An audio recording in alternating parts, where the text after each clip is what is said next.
नमस्कार दोस्तों, मेरा नाम है विमल सिंह। बालाजी स्टडी अड्डा में आपका स्वागत है। पेपर जो आपका वन है, सामान्य ज्ञान, समसामयिक घटनाएं, तार्किक ज्ञान, जूनियर सुपर टेट के लिए उस पर आधारित मॉडल पेपर हम आपको करा रहे हैं। इससे पहले हमने मॉडल पेपर नंबर 4 देखा था। यदि आपने नहीं देखा है, साइड में आई बटन में पिछला वाला वीडियो मिल जाएगा। इसके अंतर्गत जो हम मॉडल पेपर करा रहे हैं उसमें हम केवल और केवल सामान्य ज्ञान और तार्किक ज्ञान पर आधारित ही प्रश्न देख रहे हैं। समसामयिक घटनाओं को हम अलग से देख रहे हैं, इसलिए इन प्रश्नों में हम इसको शामिल नहीं कर रहे हैं। तो आज हम हमारे आपके लिए लेकर आए हैं मॉडल पेपर नंबर जो है वो 5, जिसको हम देखेंगे 50 प्रश्न। साथ ही साथ इसमें सामान्य ज्ञान और तार्किक ज्ञान पर आधारित प्रश्न हम देखेंगे। तो चलिए शुरू करते हैं। टोटल 50 प्रश्न आपके होंगे। प्रश्न नंबर 1 से स्टार्ट करते हैं कि प्राचीन भारत एशियंट इंडिया में संगम जो है वो क्या था। 4 ऑप्शन है, बताना है आपको इनमें से कौन सा सही होगा।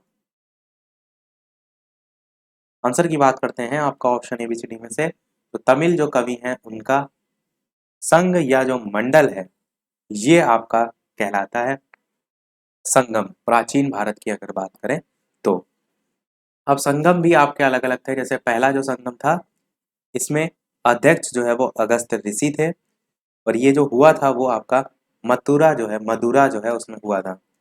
दूसरा जो था, द्वितीय जो था, उसके अध्यक्ष जो है वो तोल्कापियर थे, और इसका जो स्थल था वो कपाटपुरम था। इसी प्रकार तीसरा जो था वो अध्यक्ष जो थे वो थे नक्कीरर, और इसका जो स्थल था वो उत्तरी मदुरा था। इनके संरक्षक में अगर आपको याद करना है तो पांडे जो शासक थे वो सभी इनमें संरक्षक के तौर पर जाने जाते हैं, तीनों में ही।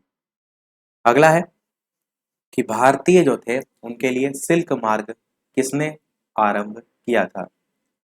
बताइए इन 4 ऑप्शन में कौन सा सही होगा। आंसर की बात करते हैं ऑप्शन एबीसीडी में तो पहला ही ऑप्शन कनिष्क जो है वो सही हो जाएगा।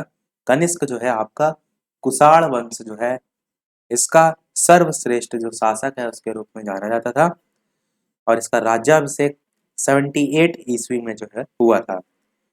राजधानियों की बात करें तो 2 राजधानियां थी। एक थी पुरुषपुर जिसे हम कहते हैं पेशावर, और मथुरा, ये 2 जो है वो राजधानियां थी। और जो प्रश्न में पूछा गया सिल्क मार्ग वो कनिष्क ने ही प्रारंभ किया था, और जब इसका अधिकार हो गया था इस पर तो कुषाण साम्राज्य को बहुत ज्यादा आय जो है इसी से जो है वो प्राप्त होती थी।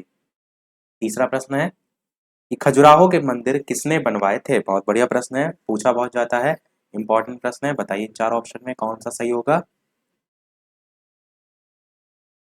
स्थित कहाँ है ये, तो आपका मध्य प्रदेश के छतरपुर जिले में जो है वो स्थित है खजुराहो मंदिर। आंसर की बात करते हैं तो आपका ऑप्शन एबीसीडी में चंदेल राजा जो थे उन्होंने जो है वो बनवाया था, और इसमें जो शैली थी वो नागर शैली थी। इस चीज को भी ध्यान रख सकते हैं। और इन्हीं राजाओं के द्वारा जैसे कि कंदरिया महादेव मंदिर है पूछे जाते हैं, जो मांगतेश्वर मंदिर है वो भी जो है वो प्रसिद्ध है। चौथा प्रश्न है कि वह सुल्तान जिसने प्रथम बार हिंदू धर्म ग्रंथों का फारसी भाषा में अनुवाद करने का कार्य प्रारंभ किया था। बताइए कौन सा ऐसा सुल्तान था जिसने पहली बार हिंदू धर्म ग्रंथों को फारसी भाषा में अनुवाद करने का कार्य आरंभ किया था। आंसर की बात करते हैं तो आपका फिरोज शाह तुगलक जो है वो सही हो जाएगा। दिल्ली का सुल्तान था फिरोज शाह तुगलक, तुगलक वंश से संबंधित। इसी ने पहली बार हिंदू धर्म जो ग्रंथ थे उनका फारसी भाषा में अनुवाद करने के लिए एक अनुवाद विभाग की स्थापना जो है वो की थी। तो ये भी पूछा जा सकता है कि अनुवाद विभाग की स्थापना किसने की थी। साथ ही साथ ये जो विभाग था इसमें हिंदू और मुस्लिम दोनों धर्मों को समान जो आदर है या कह सकते हैं समान अधिकार जो है वो प्राप्त था। पांचवा प्रश्न देखते हैं कि निम्न में से कौन अकबर के जो नवरत्न थे ना उनमें से जो है वो नहीं था। नवरत्न से संबंधित बहुत प्रश्न जो है वो रिपीट होता है, तो नवरत्न जो है वो तो आपको एकदम रटे होने चाहिए। बताइए इन 4 ऑप्शन में कौन सा जो है वो सही होगा। आंसर की बात करते हैं ऑप्शन एबीसीडी में से तो आपका डी वाला ऑप्शन ये आदम खां जो है ये सही होगा, क्योंकि ये 9 रत्न जो है उनमें नहीं थे। बाकी अबुल फजल भी थे, तानसेन भी थे, फैजी भी थे। छठा प्रश्न देखते हैं कि दलित अधिकारों की सुरक्षा के लिए डॉक्टर जो बी आर अम्बेडकर थे, उन्होंने 3 पत्रिकाएं निकाली। इनमें से कौन उनमें से एक नहीं है, ये आपसे यहाँ पर पूछा गया है। मूक नायक, बहिष्कृत भारत, बहिष्कृत समाज या इक्वेलिटी जनता। आंसर की बात कर लेते हैं ऑप्शन एबीसीडी में से, तो आपका बहिष्कृत समाज जो है वो बिल्कुल सही होगा। तो डॉक्टर जो बी आर अम्बेडकर ने 3 पत्रिकाएं निकाली थी, वो एक मूक नायक थी, एक बहिष्कृत भारत थी और एक इक्वालिटी जनता थी। बहिष्कृत समाज जो है वो नहीं थी, प्रश्न में नहीं ही जो है वो पूछा गया था। 7वां प्रश्न है कि महात्मा गांधी के निम्नलिखित आंदोलन को प्रारंभ से सही क्रम में व्यवस्थित कीजिए। ये भी बहुत बढ़िया प्रश्न है, क्योंकि यहाँ पर जो सन पूछे गए एक्चुअल में ये घूम फिर के आपको किसी न किसी पेपर में पूछ लिए जाते हैं, तो ये तो आपको पता होना चाहिए। सबसे पहले अगर यहाँ पर चंपारण लिखा है तो इसका टाइम कितना था? 1917 था। अहमदाबाद जो है इसका कितना था? तो इसका था फरवरी मार्च 1918, यानी कि जस्ट 1 साल बाद। खेड़ा जो है इसका भी 1918 था, पर ये मार्च के लास्ट में या 22 मार्च समथिंग के आसपास जो है वो था 1918।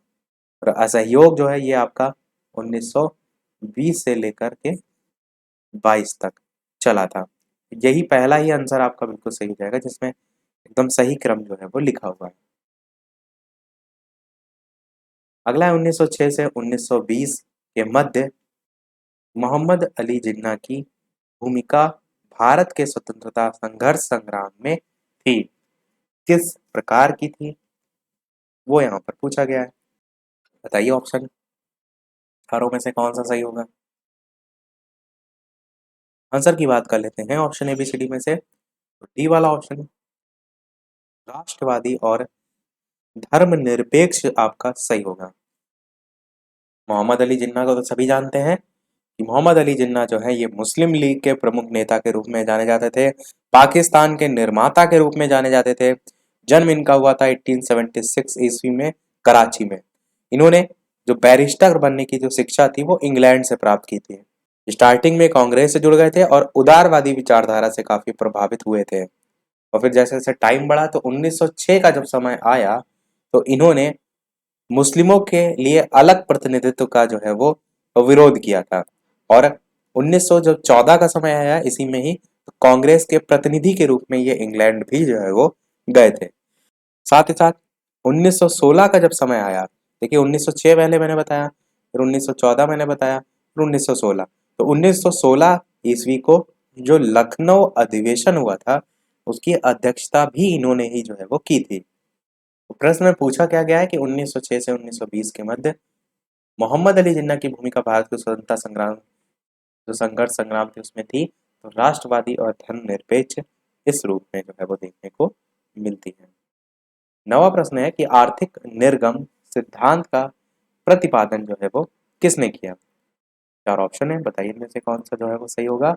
और वीडियो पसंद आ रहा हो तो सभी लोग वीडियो को लाइक भी अवश्य करते रहिएगा, ताकि इसी प्रकार अच्छे अच्छे प्रश्न प्रैक्टिस हम आपको कराते रहें। प्रैक्टिस ही सबसे ज़्यादा मेन इंपॉर्टेंट है, ज़्यादा से ज़्यादा आप प्रैक्टिस करेंगे तो पेपर में कोई ना कोई प्रश्न आप देखें घूम फिर कर रिपीट जो है वो हो ही जाता है। तो आर्थिक निर्गम सिद्धांत का प्रतिपादन जो है यहाँ पर पूछा गया है। आंसर की बात करते हैं ऑप्शन एबीसीडी में से, तो आपका ऑप्शन सी वाला यानी कि दादा भाई नौरोजी जो है वो बिल्कुल सही हो जाएगा। इनकी मैंने पुस्तक आपको बताई थी इससे पहले, आपको याद होगा, भारत में गरीबी एक इनकी पुस्तक है। साथ ही साथ जो सबसे ज्यादा पूछी जाती है वो है poverty and un British rule in India. ये इनकी पुस्तक है, बहुत ही ज्यादा जो है वो रिपीट होती है अलग अलग पेपर में। ये जो पुस्तक थी इसी में ही इन्होंने अपना जो सिद्धांत था, निकास का सिद्धांत जिसे हम ड्रेन का सिद्धांत कहते हैं, वो प्रतिपादित किया था। और ये भी कहा था कि जो भारत का धन है ना धीरे धीरे निकल निकल कर विदेशों में जा रहा है, और उसी से ही संबंधित आपका इकोनॉमिक ड्रेन जो है यहाँ पर पूछा गया था। 10वां प्रश्न है कि एम के गांधी द्वारा लिखी गई पहली पुस्तक कौन सी थी। ये बहुत इंपॉर्टेंट क्वेश्चन है, बताइए इन 4 ऑप्शन में कौन सा सही होगा। My experiment with truth, Hind Swaraj, India of my dreams, या फिर की टू द हेल्थ। आंसर की बात करते हैं ऑप्शन एबीसीडी में से, तो आपका ए वाला option my experiment with truth आपका सही हो जाएगा। ये जो है इनकी पुस्तक थी एम के गांधी द्वारा लिखित पहली पुस्तक। 11 नंबर प्रश्न है कि दरमा और ब्यास जो घाटियां हैं उसको जोड़ने वाला दर्रा जो है वो इनमें से कौन सा है। 4 नाम दे रखे हैं, बताइए इनमें से कौन सा जो है वो सही होगा। आंसर की बात करते हैं, ऑप्शन ए एबीसीडी में से कौन सा सही होगा। तो आपका आंसर जो है वो पहला वाला ऑप्शन सिनला जो है वो सही हो जाएगा। ये एक्चुअल में जो घाटियां लिखी हुई हैं ये उत्तराखंड की घाटियां हैं, दरमा और ब्यास घाटी। तो इनको जोड़ना जो है वो का कार्य सिनला दर्रा जो है वो करता है, और ये जो दर्रा है ना ये हिमालयन दर्रे से जो है वो संबंधित है। हमारा प्रश्न है कि खतलिंग हिमनद उद्गम स्थान है किस नदी का है, ये यहाँ पर पूछा गया है। बताइए इन 4 ऑप्शन में कौन सा सही होगा। आंसर की बात करते हैं option A B C D में से, तो बिल्कुल, तो आंसर की बात करते हैं, तो आपका आंसर जो है यहाँ पर बी वाला ऑप्शन भिलंगना नदी जो है वो बिल्कुल सही होगा। स्थिति की अगर इसकी बात करें तो हिमालय से मुख्य जो सीमा है वो भ्रंश महान, या इससे भी सरल तरीके से कहें तो ये आपका रुद्रप्रयाग, टिहरी और उत्तरकाशी इसमें, या इसका जो संगम है उस पर जो है वो स्थित है, और जो भिलंगना नदी है वो इसी स्थल से जो है वो निकलती है। 13 नंबर प्रश्न, हिमालय से मुख्य सीमा भ्रंश जो है वो अलग करता है, किसको करता है ये आपको बताना है। 4 ऑप्शन दे रखे हैं, बताइए इनमें से कौन सा जो है वो सही होगा। आंसर की बात करते हैं option A B C D से, तो आपका तो 4 ऑप्शन में बताना है आपको कौन सा जो है वो सही होगा कि हिमालय में मुख्य सीमा भ्रंश अलग करता है या पृथक करता है किससे किसको। आंसर की बात करते हैं तो आपका option A B C D में डी वाला ऑप्शन सही हो जाएगा, महान हिमालय और जो लघु हिमालय है इसको जो है वो अलग करता है। अगला देखते हैं 14 प्रश्न कि म्यांमार की जो सीमा है उसको सहारे भारत के राज्यों का उत्तर से दक्षिण का सही क्रम जो है वो क्या है। अब इसके लिए एक्चुअल पोजीशन पता होनी चाहिए आपको मैप में सभी राज्यों की, तो आप आसानी से इस टाइप के प्रश्न कर ले जाएंगे।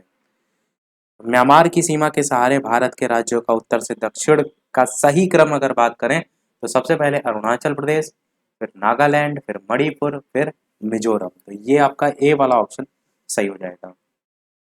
15 प्रश्न है कि निम्नलिखित जो पर्वत शिखर हैं उनमें से कौन उत्तराखंड में स्थित नहीं है, आपसे पूछा गया है। बताइए इन चारों ऑप्शन में कौन सा सही होगा। ऑप्शन ए, बी, सी या डी। उत्तर की बात करते हैं तो आपका नंगा पर्वत जो है वो बिल्कुल सही हो जाएगा, क्योंकि कामेट, बंदरपूछ और दूनगिरी ये जो 3 ऑप्शन दे रखे हैं ये सभी आपके उत्तराखंड में स्थित हैं, जबकि पूछा गया कौन नहीं है तो आपका नंगा पर्वत जो है उत्तराखंड में स्थित नहीं है, क्योंकि ये पीओके क्षेत्र में आता है, पाक अधिकृत कश्मीर को जिसको हम कहते हैं इसके गिलगित बाल्टिस्तान क्षेत्र में जो है वो आता है। नंगा पर्वत को एक और नाम से जाना जाता है वो है कातिल चोटी, तो कातिल चोटी के नाम से भी इसे जाना जाता है। 16 नंबर प्रश्न है कि निम्नलिखित कथनों में से कौन सा जो है वो गलत है। 4 ऑप्शन दे रखे हैं, बताइए इनमें से कौन सा सही होगा। आंसर की बात करते हैं option A B C D में से, तो आपका बिल्कुल ए वाला ऑप्शन कि गोदावरी को दक्षिण भारत में पद्मा कहते हैं बिल्कुल आपका गलत है, क्योंकि गोदावरी को हम वृद्ध गंगा के नाम से जानते हैं। पूछा जाता है आपसे वृद्ध गंगा किसे कहते हैं, बूढ़ी गंगा किसे कहते हैं, तो किसे कहते हैं, गोदावरी को कहते हैं। साथ ही साथ एक प्रश्न ये भी पूछा जाता है कि जो प्रायद्वीपीय नदियां हैं ना उसमें सबसे लंबी नदी कौन सी है, तो आपकी यही नदी है गोदावरी। लंबाई इसकी 1465 किलोमीटर है। एक क्वेश्चन ये भी पूछा जाता है कि दक्षिण भारत की गंगा किसे कहा जाता है, तो कई कई किताबें हैं जिनमें गोदावरी आंसर दिया रहता है, पर एक्चुअल में कावेरी नदी को ही जो है वो दक्षिण भारत की गंगा के नाम से भी जो है वो जाना जाता है। अब जैसे यहाँ पर लिखा हुआ है ऑप्शन में कोसी नदी, तो ये ध्यान रखिएगा कोसी नदी को बिहार का शोक कहा जाता है, तो ये वाला आपका पहला वाला यहाँ पर गलत है। 17 नंबर प्रश्न है निम्नलिखित जो नहर है उनमें से कौन राजस्थान में भूमि रक्षण के लिए उत्तरदायी है। 4 ऑप्शन है। आंसर की बात करते हैं तो जब भी बात होती है राजस्थान की, नाम आता है इंदिरा गांधी नहर। सी वाला आपका ऑप्शन बिल्कुल सही हो जाएगा। 18 नंबर प्रश्न है कि भारत के निम्नलिखित तटों में से किस पर औसत समुद्र तल मापा जाता है? बताइए इन 4 ऑप्शन में कौन सा सही होगा। आंसर की बात करते हैं ऑप्शन एबीसीडी में, तो चेन्नई आपका बिल्कुल जो है वो सही हो जाएगा। तो औसत समुद्र तल चेन्नई में मापा जाता है। 19 नंबर प्रश्न है कि ओजोन ह्रास का प्रमुख कारण जो है वो क्या है? कौन सी गैस है ये बताना है।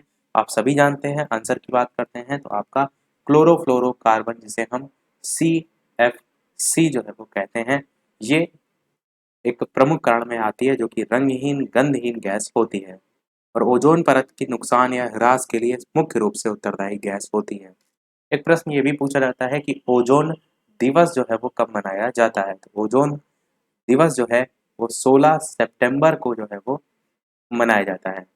ओजोन परत के संरक्षण के लिए जो है अंतर्राष्ट्रीय ओजोन दिवस मनाया जाता है 16 सितंबर को। 20 प्रश्न देखते हैं। निम्नलिखित में से अम्ल वर्षा के लिए कौन उत्तरदायी है? बताइए 4 ऑप्शन में कौन सा सही होगा। तो ऑप्शन ए, बी, सी या डी में से आंसर की बात करते हैं तो सी वाला ऑप्शन सल्फर डाइऑक्साइड और नाइट्रोजन ऑक्साइड आपका बिल्कुल सही हो जाएगा। अम्ल वर्षा के लिए उत्तरदायी नाइट्रोजन कह लीजिए या नाइट्रस ऑक्साइड कह लीजिए, क्योंकि एक्चुअल में होता ही है ना कि सल्फर डाइऑक्साइड और जो नाइट्रस ऑक्साइड गैसें होती हैं वो वायुमंडल में पहुंचकर ऑक्सीजन और जो मेघ होते हैं उनके जल के साथ क्या करती हैं, रासायनिक अभिक्रिया करती हैं, फिर सल्फ्यूरिक अम्ल और नाइट्रिक अम्ल बनकर वर्षा के रूप में गिरती हैं, पृथ्वी पर गिरती हैं। इसी को हम एसिड रेन या अम्ल वर्षा के नाम से जानते हैं। 21 नंबर प्रश्न से देखिए स्टार्ट हो रहा है हमारा साइंस पोर्शन, क्योंकि पहले पेपर में सभी चीजें जो है वो मिक्स है। अभी तक देखिए हिस्ट्री ज्योग्राफी पोर्शन चल रहा था। 21 नंबर प्रश्न है, इलेक्ट्रॉन की खोज जो है वो किसने की थी? 4 नाम है, बताइए इनमें से कौन सा सही होगा। ऑप्शन ए, बी, सी या डी में से आंसर की बात करते हैं तो आपका बिल्कुल जे जे थॉमसन जो है वो सही हो जाएगा। काफी बार मैंने ट्रिक भी बताई है, जिनको नहीं आती है वो याद कर लें। ईटा पर नाचो, ये ट्रिक होती है बहुत ही सिंपल सी। जो ई है इससे हो जाएगा इलेक्ट्रॉन और जो टॉ है इससे हो जाएगा टॉमसन। कहीं कहीं इसको थॉमसन लिख दिया जाता है, कहीं कहीं से टॉमसन लिख दिया जाता है। तो इलेक्ट्रॉन की खोज किसने की थी? जे जे थॉमसन या टॉमसन ने। फिर पर से जो पा है उससे हो जाएगा प्रोटॉन और रा से हो जाएगा रदरफोर्ड, तो प्रोटॉन की खोज रदरफोर्ड ने की थी। नाचो का जो ना है इससे हो जाएगा न्यूट्रॉन और चा से हो जाएगा चैडविक, तो न्यूट्रॉन की खोज चैडविक ने की थी। इस टाइप से आप तीनों याद रख सकते हैं। 22 नंबर प्रश्न है, निम्नलिखित देशों में से किसके साथ भारत की सबसे लंबी अंतर्राष्ट्रीय सीमा जो है वो है? इसकी भी ट्रिक होती है, इसकी ट्रिक होती है आपकी बचपन में एमबीए किया। तो बचपन में जो है इस टाइप से देखिए ब च प न और एम बी ए, ये जो सीरियल है, बी से आपका हो जाएगा बांग्लादेश, चा से हो जाएगा चाइना, पा से पाकिस्तान, ना से नेपाल, एम से म्यांमार, जो बी है इससे भूटान, ए से जो है वो अफगानिस्तान। ये जो सीरियल देख रहे हैं, ये जो 7 यहाँ पर नाम लिखे हुए हैं, ये सभी भारत के पड़ोसी देश हैं। पूछा जाता है इनमें से कौन सा भारत का पड़ोसी देश नहीं है, तो तुरंत ये छोटी सी ट्रिक लिखेगा और निकाल लीजिएगा। अब ये जो क्रम है ये एक्चुअल में इनकी लंबाई के आधार पर क्रम भी है, यानी कि जो सबसे पहले आया है ये सबसे लंबी सीमा बनाता है बांग्लादेश। कितनी बनाता है? 4096 किलोमीटर, सबसे पहला बांग्लादेश। जो सबसे आखिरी में वो सबसे कम, यानी कि ये घटते हुए क्रम में। ए से आपका अफगानिस्तान मैंने बताया, जो कि 80 किलोमीटर जो है वो सीमा बनाता है। प्रश्न में पूछा गया था किसके साथ भारत की सबसे लंबी अंतर्राष्ट्रीय सीमा है, तो आपका पहला ही बांग्लादेश जो है वो बिल्कुल सही हो जाएगा। बांग्लादेश के साथ 4096 किलोमीटर, चाइना के साथ 3917 किलोमीटर, पाकिस्तान के साथ 3310 किलोमीटर और नेपाल के साथ 1752 किलोमीटर। इसी प्रकार से घटता हुआ क्रम जो है वो चलता है। 23 नंबर प्रश्न है आपका। और एक चीज मैं आपको और बता दूं कि छोटा सा मैंने लक्ष्य रखा था 1000 लाइक का। सभी लोग वीडियो को लाइक ज्यादा से ज्यादा अवश्य कर दीजिएगा, ताकि आपके एक लाइक से मुझे मोटिवेशन मिलता रहे। तो 1000 लाइक जल्दी से सभी लोग कंप्लीट कर दीजिएगा। तो 23 नंबर प्रश्न देखते हैं। 2011 की जनगणना के अनुसार निम्नलिखित जो राज्य है उनमें से किसकी साक्षरता दर जो है वो सबसे ज्यादा थी? बताइए इन चार ऑप्शन में कौन सा जो है वो सही होगा? मिजोरम, गोवा, हिमाचल प्रदेश या फिर त्रिपुरा। आंसर की बात करते हैं तो आप कहेंगे मिजोरम। आपका मिजोरम नहीं, आंसर आपका मिजोरम होगा, पर वैसे अगर आप देखेंगे तो केरल की है, क्योंकि यहाँ पर ऑप्शन में केरल नहीं दे रखा है। इस चीज को ध्यान दीजिए, ऐसा ना हो आप मिजोरम ही रट लें। केरल जो है, इसकी साक्षरता दर जो है वो 2011 की जनगणना के अनुसार सबसे ज्यादा थी। कितनी थी? 93.91% जो है वो थी। और जो मिजोरम है वो इन ऑप्शन के अकॉर्डिंग है, तो ए वाला ऑप्शन यहाँ पर सही होगा अगर इन चारों ऑप्शन में कंपैरिजन किया जाए। तो मिजोरम में भी काफी साक्षरता दर है, वही 91.58% के आसपास। दूसरे नंबर पर लक्षद्वीप का नंबर आता है, मिजोरम एक्चुअल में तीसरे नंबर पर ही जो है वो आता है। 24 नंबर प्रश्न देखते हैं कि विश्व जनसंख्या दिवस मनाया जाता है, कब मनाया जाता है, ये आपको पूछा गया है यहाँ पर। बताइए इन चार ऑप्शन में कौन सा जो है वो सही होगा? आंसर की बात करते हैं option A B C D में से, तो आपका 11 जुलाई जो है वो बिल्कुल सही हो जाएगा। 11 जुलाई को मनाया जाता है वर्ल्ड पॉपुलेशन डे। अगला है, भारतीय संविधान का कौन सा भाग नागरिकता से संबंधित है? संविधान का कौन सा भाग नागरिकता से संबंधित है? चार ऑप्शन में बताना है आपको कौन सा जो है वो सही होगा। आंसर की बात करते हैं option A B C D में से, तो आपका भाग दो जो है वो सही हो जाएगा। एक्चुअल में जो भारतीय संविधान है उसमें 22 भागों का उल्लेख किया गया है, और उसका जो भाग दो है, इसी में ही संविधान के अनुच्छेद 5 से लेकर 11 तक में नागरिकता संबंधी उल्लेख जो है वो किया गया है। कई बार क्या होता है, अनुच्छेद पूछ ले जाते हैं, भाग ना पूछकर। अगला है, भारत के संविधान में जो अवशिष्ट शक्तियां हैं वो किसको दी गई हैं? राज्यों को, केंद्रों को, दोनों को, या इनमें से कोई नहीं? बताइए इनमें से कौन सा सही होगा। आंसर की बात करते हैं तो भारत में संविधान में अवशिष्ट शक्तियां केंद्र को जो है वो प्राप्त हैं। और किस अनुच्छेद के तहत? तो अनुच्छेद 248 के तहत जो है वो आपका जो अवशिष्ट विधायी शक्तियां हैं वो संघीय संसद को जो है वो सौंपी गई है। 27 नंबर प्रश्न है कि पहला लोकपाल बिल भारत की संसद में प्रस्तुत किया गया, कब किया गया, ये यहाँ पर आपसे पूछा गया है। ये भी अच्छा प्रश्न है, बताइए इनमें से कौन सा सही होगा। आंसर की बात करते हैं option A B C D में से, तो आपका बिल्कुल डी वाला ऑप्शन यानी कि 1968 जो है वो सही हो जाएगा। 1968 में भारत की संसद में पहला लोकपाल बिल प्रस्तुत किया गया था। और लोकपाल के पद के गठन के लिए भी काफी जो है चर्चा अभी तक चल रही है। उसके लिए लोकायुक्त के पद का भी गठन किया गया था। सबसे पहले लोकायुक्त का गठन जो है वो 1971 में किया गया था, महाराष्ट्र में। अगला है, संसदीय सरकार जिस सिद्धांत पर कार्य करती है वो जो है वो है। बताना है आपको इनमें से कौन सा जो है वो सही होगा। शक्तियों का विभाजन, अंकुश और संतुलन, और बाकी दो ऑप्शन बाद में जो है वो दे रखे हैं।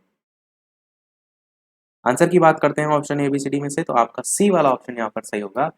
विधायिका और कार्यपालिका में घनिष्ठ संबंध, ये जो है आपका संसदीय सरकार जिस सिद्धांत पर कार्य करती है वो यहाँ पर पूछा गया था।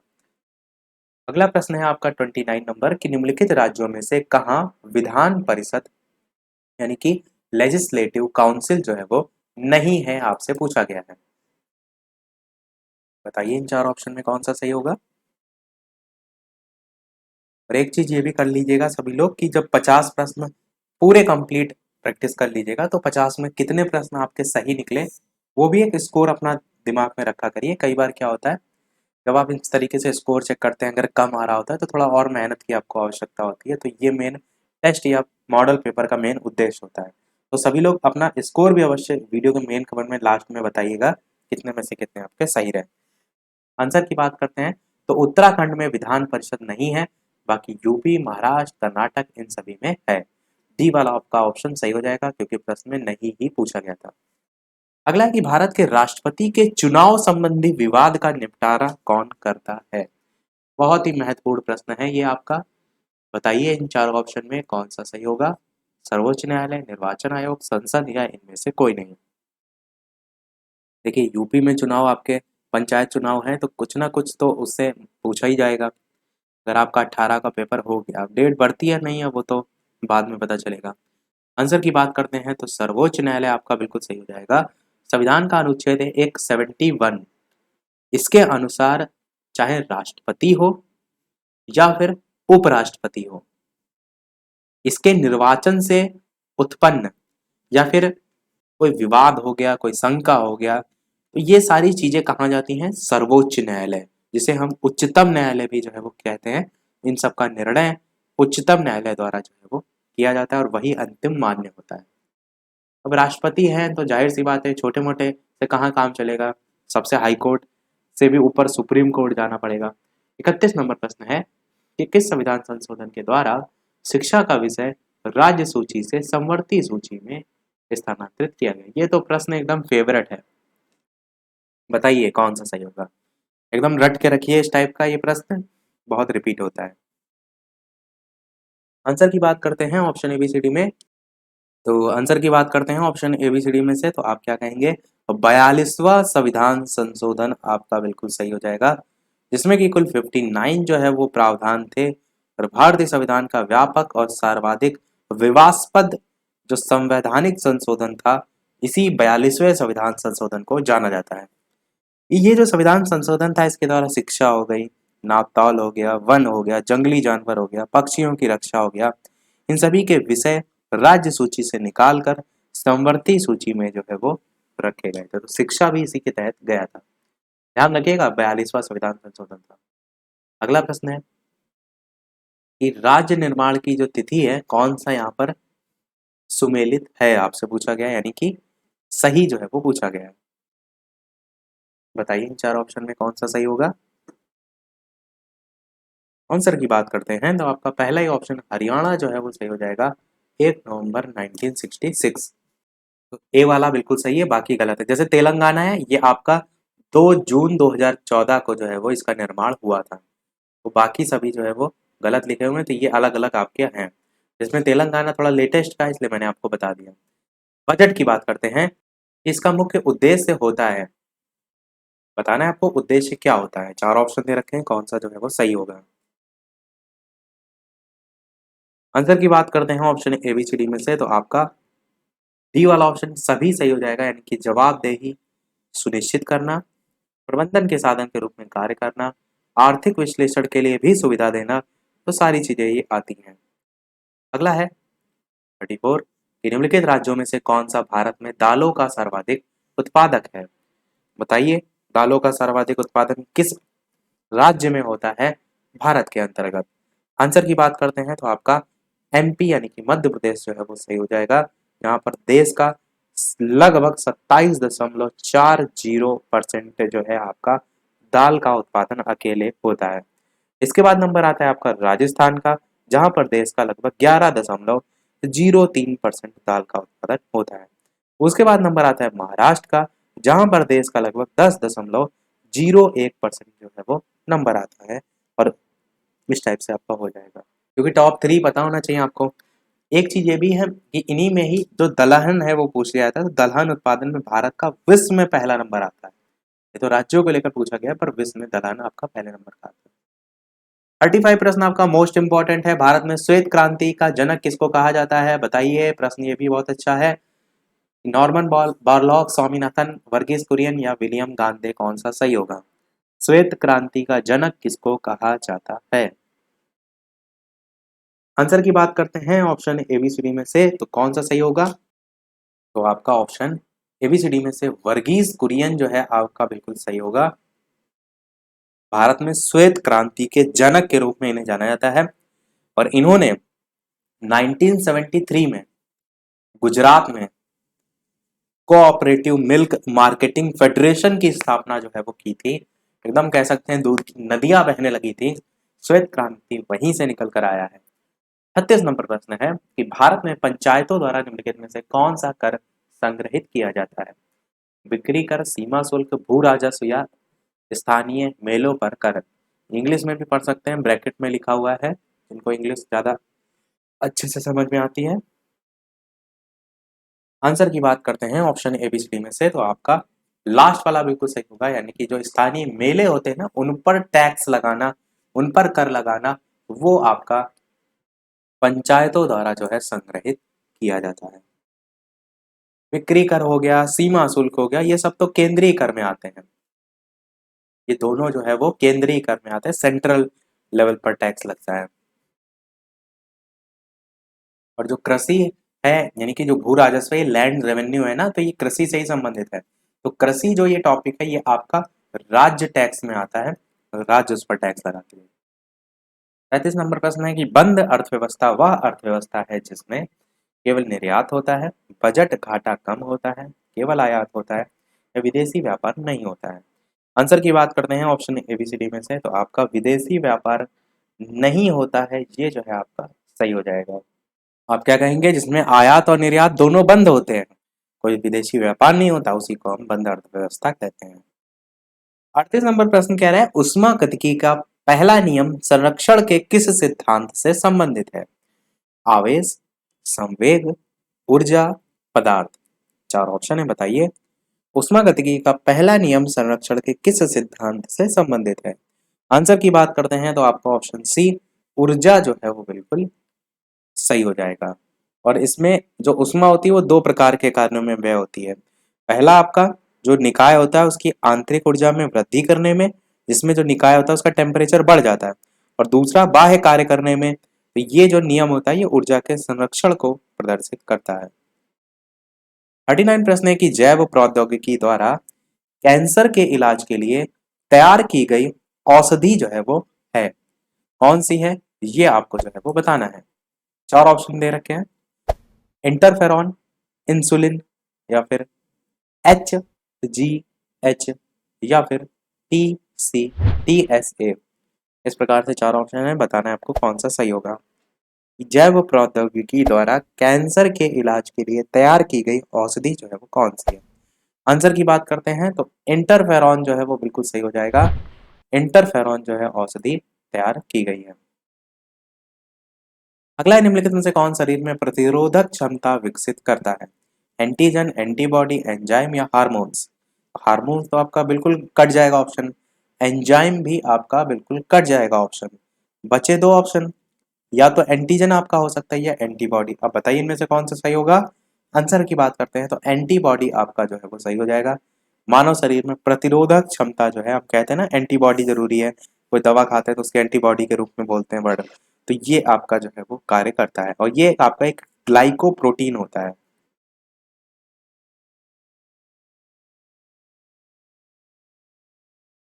और रक्त जो प्लाज्मा होता है उसमें प्रतिरक्षी यानी कि एंटीबॉडी ए और एंटीबॉडी बी जो है दो महत्वपूर्ण पदार्थ भी देखने को मिलते हैं।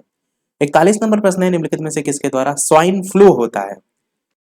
एकदम कोरोना की तरह स्वाइन फ्लू भी जब आया था तो एकदम कहर मचा दिया था। बताइए, विषाणु, जीवाणु, फफूंदी, फीताकृमि में से कौन सा सही होगा? किसके द्वारा स्वाइन फ्लू होता है? आंसर की बात करते हैं ऑप्शन एबीसीडी में से, तो आपका विषाणु जो है वो बिल्कुल सही हो जाएगा, विषाणु के द्वारा होता है। और इसका जो वायरस है उसका नाम क्या है? उसका नाम है H1N1। ये वायरस का नाम है H1N1 वायरस जो है इसे कहा जाता है। ये वायरस जो है, जो सुअर है उनकी जो श्वसन तंत्र होता है उसको संक्रमित करता है, और बाद में ये वायरस मनुष्यों में फैल जाता है। 42 नंबर प्रश्न है कि प्रोटीन का मुख्य तत्व है हाइड्रोजन, नाइट्रोजन, ऑक्सीजन या कार्बन? बताइए कौन सा सही होगा। लाइव टाइमिंग जिनको नहीं पता है, दो लाइव टाइमिंग है, एक दोपहर के 3 बजे और एक शाम के 8 बजे। तो लाइव आकर भी वीडियो आप देख सकते हैं, प्रश्नों की प्रैक्टिस कर सकते हैं। इससे पहले के प्रश्न नहीं देखे हों, इससे पहले के मॉडल पेपर नहीं देखे हों, तो प्लेलिस्ट में देख सकते हैं, अलग से प्लेलिस्ट जूनियर सुपर टेट नाम से बनी हुई है। ना मिले तो कमेंट कर दीजिएगा, या फेसबुक और इंस्टाग्राम वगैरह पर भी मैसेज कर सकते हैं, अबाउट सेक्शन में वो लिंक वगैरह दे रखी है। आंसर की बात करते हैं ऑप्शन एबीसीडी में से, तो आपका कार्बन जो है वो बिल्कुल सही हो जाएगा। प्रोटीन आपका एक जटिल कार्बन युक्त पदार्थ होता है, जो कि आपका कार्बन हो गया, हाइड्रोजन हो गया, ऑक्सीजन हो गया, नाइट्रोजन हो गया, इन सब तत्वों के अणुओं से मिलकर बनता है। साथ ही साथ जो प्रोटीन होता है, अगर इसके विभाजन की बात करें तो इसको रासायनिक गठन के आधार पर 3 भागों में बांटा गया है। एक आपका होता है सरल प्रोटीन, एक होता है संयुक्त प्रोटीन, और एक होता है व्युत्पन्न प्रोटीन। 43 प्रश्न देखते हैं, पर्यावरणीय समस्याओं के कारण किस कीटनाशक का प्रयोग जो है वो कम किया जाने लगा है? बताइए इन चार ऑप्शन में कौन सा सही होगा, कौन सा कीटनाशक अब कम यूज किया जाने लगा है? आंसर की बात करते हैं option A B C D में से, तो डीडीटी आपका बिल्कुल सही हो जाएगा, जिसकी फुल फॉर्म होती है डाइक्लोरो डाइफेनिल ट्राइक्लोरोएथेन। ये फुल फॉर्म होती है, और ये पहला आधुनिक कीटनाशक जो था जो कि मलेरिया के विरुद्ध उपयोग जो है वो किया गया था। बाद में जैसे जैसे समय बीता तो इसको फिर कीटनाशक के रूप में यूज किया जाने लगा था। होता क्या है, जैसे कोई भी जीव है, जैसे आप ऑल आउट यूज करते हैं, स्टार्टिंग में वो असर करता है, धीरे धीरे क्या होता है कि जब मच्छर होते हैं वो ऑल आउट के आदी हो जाते हैं, उनके अंदर वो क्षमता उत्पन्न हो जाती है, प्रतिरोधक क्षमता जिसको आप कह सकते हैं, तो वो ऑल आउट पर ही डांस करते हैं। तो वही वाला खेल था कि यहाँ पर भी यही हुआ कि जब डीडीटी जो था उसका भारी मात्रा में खेतों में छिड़काव हो रहा है, तो मच्छर धीरे धीरे उसके प्रतिरोधी बनने लगे थे, और वो फिर असरकारक नहीं हो रही थी। यही रीजन था कि उसका प्रयोग पर्यावरणीय समस्याओं के कारण भी आप कह सकते हैं फिर इस यूज कम होने लगा था। अगला प्रश्न देखते हैं 44 की जैव विविधता है यानी कि बायोडायवर्सिटी। चार ऑप्शन दे रखे हैं, बताइए इनमें से कौन सा सही होगा। आंसर की बात करते हैं option A B C D में से, तो आपका संपूर्ण प्रजातियों, संपूर्ण जीन और संपूर्ण परितंत्रों का योग ही कहलाता है जैव विविधता यानी कि बायोडायवर्सिटी। एक प्रश्न ये बहुत पूछा जाता है कि बायोडायवर्सिटी शब्द का जो प्रयोग है वो किसने किया, तो वो एक अमेरिकी वनस्पति शास्त्री थे जिनका नाम था वॉल्टर जी रोजन। वॉल्टर जी रोजन ये थे जिन्होंने सबसे पहले ये जो जैव विविधता शब्द है या बायोडायवर्सिटी शब्द है इसका यूज जो है वो किया था, प्रयोग जो है वो किया था। ये अमेरिकी वनस्पति शास्त्री थे। 45 नंबर प्रश्न है, राष्ट्रीय ग्रामीण विकास संस्थान यानी कि एनआईआरडी स्थित है, कहाँ स्थित है ये आपको बताना है। आंसर की बात करते हैं option A B C D में से, तो आपका हैदराबाद जो है वो बिल्कुल सही हो जाएगा। राष्ट्रीय ग्रामीण विकास संस्था जो संस्थान है उसकी स्थापना हैदराबाद में हुई थी, और कब हुई थी, तो 1977 में जो है वो हैदराबाद में हुई थी। 46 प्रश्न है कि पहला भारतीय नोबेल पुरस्कार विजेता जो है वो थे, सीवी रमन थे, रविन्द्रनाथ टैगोर थे, हरगोविंद खुराना थे, या फिर अमृत सेन। बताइए इनमें से कौन सा सही होगा। और जितने भी लोगों ने साइंस सब्जेक्ट लिया है, मैथ भी साथ साथ में प्रैक्टिस अवश्य करते चलिएगा, क्योंकि जितने नंबर की साइंस आएगी उतने ही नंबर की मैथ भी आएगी सभी साइंस स्टूडेंट के लिए। मैथ में यहाँ पर इसलिए नहीं करा पा रहा हूँ क्योंकि कोर्स में इतनी ज़्यादा चीज़ें हैं, साइंस ही खत्म होने में को 18 बीत जाएगी, तो इसलिए मैथ में नहीं करा रहा हूँ। अगर कराता तो फिर कोर्स खत्म कराने का एक लक्ष्य लेकर चलता। अब दो चीज़ें चार चीज़ें कराने का कोई मतलब नहीं है, इसीलिए मैं कह रहा हूँ कि साइंस के साथ साथ मैथ की भी अपनी प्रैक्टिस को बराबर जो है वो रखिएगा। आंसर की बात करते हैं तो आपका ऑप्शन बी रविंद्रनाथ टैगोर जो है वो सही हो जाएगा।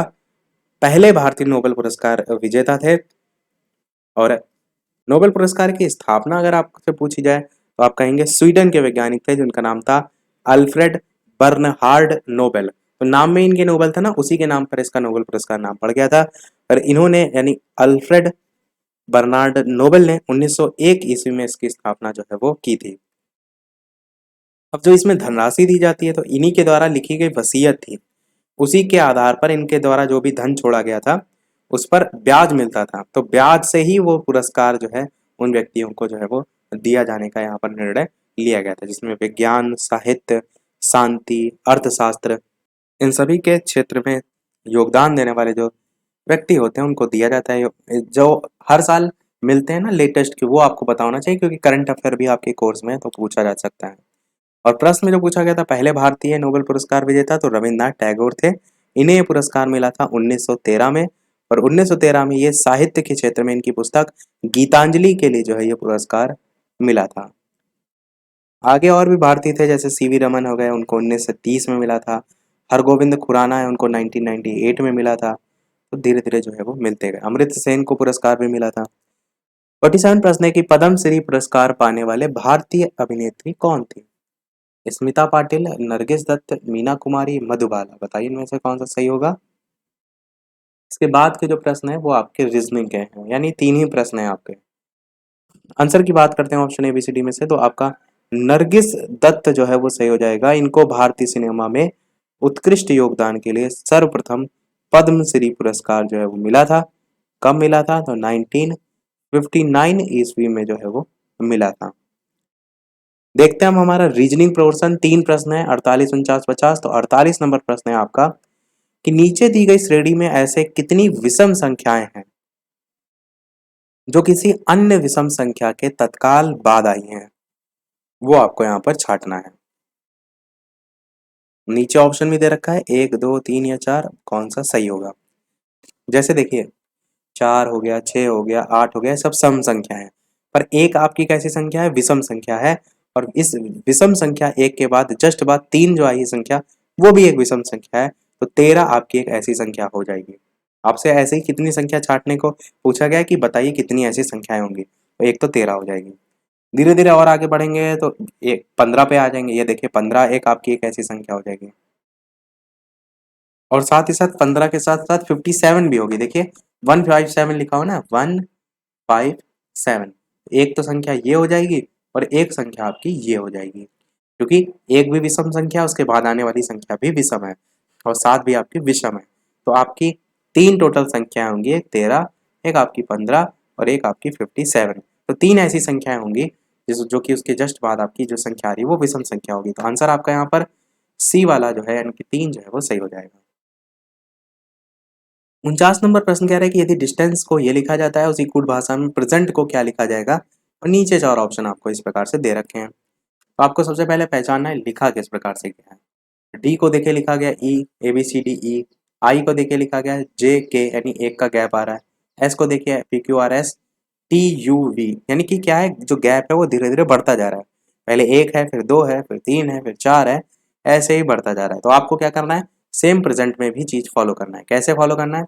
P से आप जस्ट एक आगे बढ़ेंगे तो यहाँ पर आएगा आपका Q। R से 2 आगे बढ़ेंगे तो आपका आएगा T। E से 3 आगे बढ़ेंगे तो आपका आएगा H। S से 4 आगे बढ़ेंगे तो आएगा W। E से 5 आगे बढ़ेंगे तो J। N से 6 आगे बढ़ेंगे तो T। और T से 7 आगे बढ़ेंगे तो A।